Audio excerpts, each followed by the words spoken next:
नमस्कार। साहित्य तक के बुक कैफे के एक दिन एक किताब में मैं जयप्रकाश पांडे आपका स्वागत करता हूं। और आज मैं एक बहुत ही अनोखी आलोचना पुस्तक के साथ उपस्थित हूं जिसका नाम है कवि जो विकास है मनुष्य का। अरुण कमल की 100 कविताओं पर एकाग्र यह पुस्तक है। ए अरविंदाक्षन ने इसको लिखा है। अरविंदाक्षन केरल रहने वाले हैं, भूतपूर्व प्रति कुलपति हैं महात्मा गांधी अंतर्राष्ट्रीय हिंदी विश्वविद्यालय वर्धा के। कविता संकलन बांस का टुकड़ा, घोड़ा, आसपास राग लीलावती, असंख्य ध्वनियों के बीच सपने सच होते हैं, जंगल नज़दीक आ रहा है, भरा पूरा घर, राम की यात्रा, पतझड़ का इतिहास। इस तरह से ढेर सारी कविता संग्रह उनके प्रकाशित हो चुके हैं।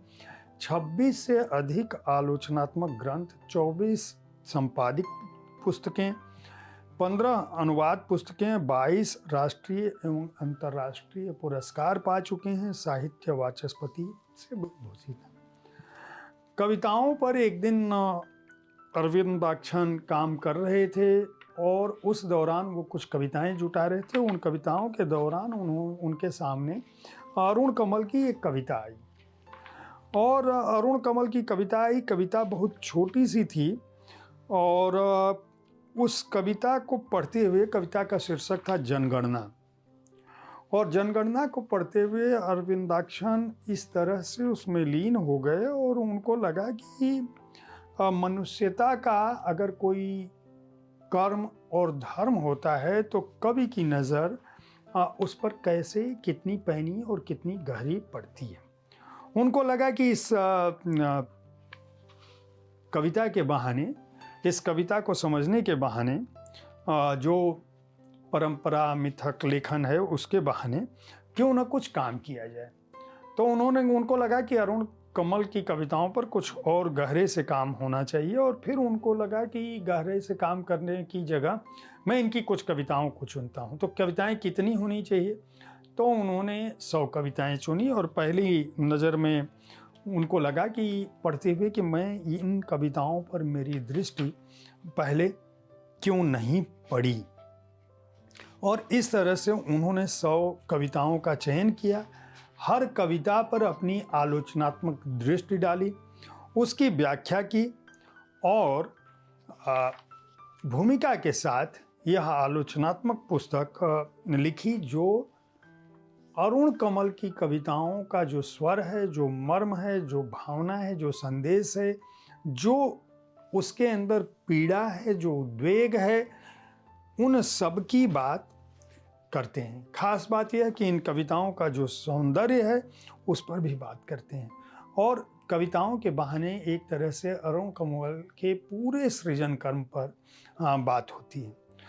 कैसी कैसी कविताएं उन्होंने ली हैं, आप समझ सकते हो कि सामान्य यथार्थ बनाम कठोर यथार्थ, इसके तहत वो लिखते हैं कि अरुण कमल की एक कविता है जिसका शीर्षक है होटल। सब कुछ यहीं रहता है, ऐसी ही थाली, ऐसी ही कटोरी, ऐसा ही गिलास, ऐसी ही रोटी, ऐसा ही पानी, बस थाली के एक तरफ माँ ने रख दी होती है एक सुडौल हरी मिर्च और थोड़ा सा नमक। अब आप समझ सकते हैं कि होटल में एक खाने की थाली में और माँ के हाथ की थाली में जो अंतर है उसकी व्याख्या किस तरह से अरविंदाक्षन करते हैं और अरुण कमल किस तरह से बिंब रचते हैं अपनी कविताओं में। इसी कविता में एक जगह लिखा है उन्होंने, जैसे ही कौर उठाया हाथ रुक गया, सामने किवाड़ से लगकर रो रहा था वह लड़का जिसने मेरे सामने रखी थी थाली। यानी एक ही थाली में माँ, एक ही कविता में होटल जिसका शीर्षक है, माँ का ममत्व, घर की थाली, उस लड़की की जो एक नौकर की जो पीड़ा हो सकती है, जो उसका कष्ट हो सकता है, वह भी इसके अंदर शामिल है। अगर मैं इसमें आत्म विस्तार की शब्द परिणित है कविता, अगर इसको लूँ, खास बात यह कि इन 100 जो कविताओं के बहाने उन्होंने पूरे शीर्षक अलग से दिए हैं और हर शीर्षक के साथ किसी एक कविता को रखकर उसकी पूरी व्याख्या की है कि यह कविता उन्होंने क्यों चुनी और यह कविता कहती क्या है।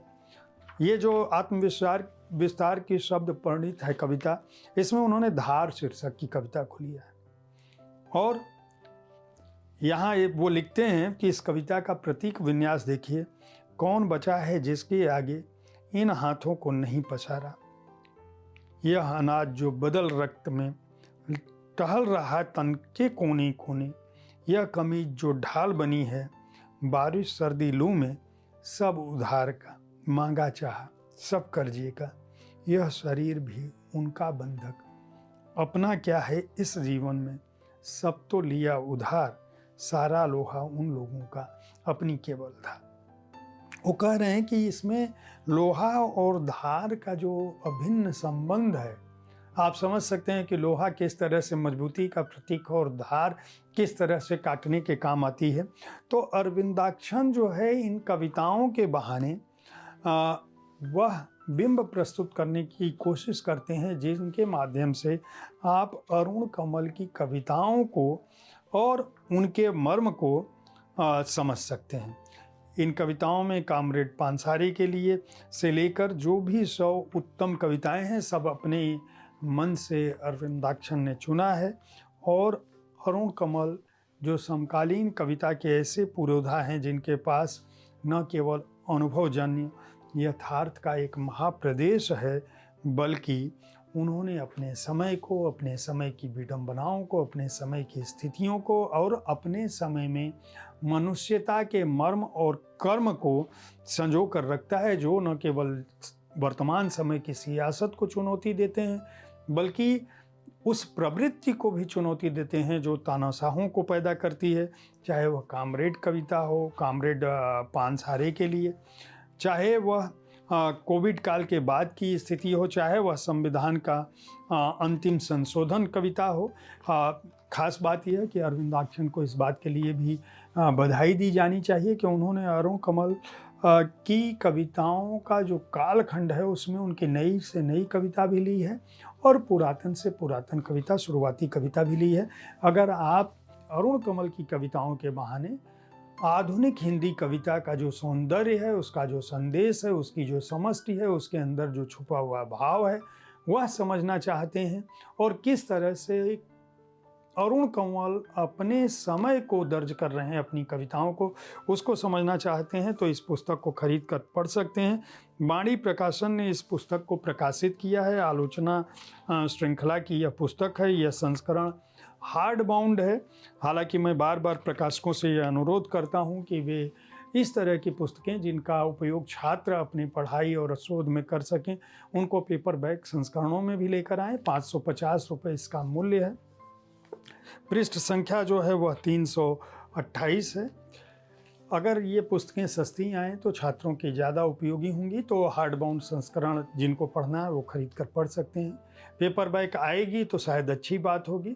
उम्मीद है साहित्य तक का यह एपिसोड आपको पसंद आया होगा। इस कार्यक्रम में आप किस तरह की पुस्तकों की चर्चा चाहते हैं, उसके बारे में अपनी राय से हमें ज़रूर अवगत कराएं। हमारी कोशिश होती है कि विविध विधाओं की पुस्तकों के साथ आपके पास हर दिन पहुँचूँ, ताकि आपको अपनी पसंद की पुस्तक चुनने में आसानी हो। कल ठीक इसी समय ऐसी ही किसी एक कृति के साथ मैं फिर मिलूँगा। देखते रहिए साहित्य तक। धन्यवाद।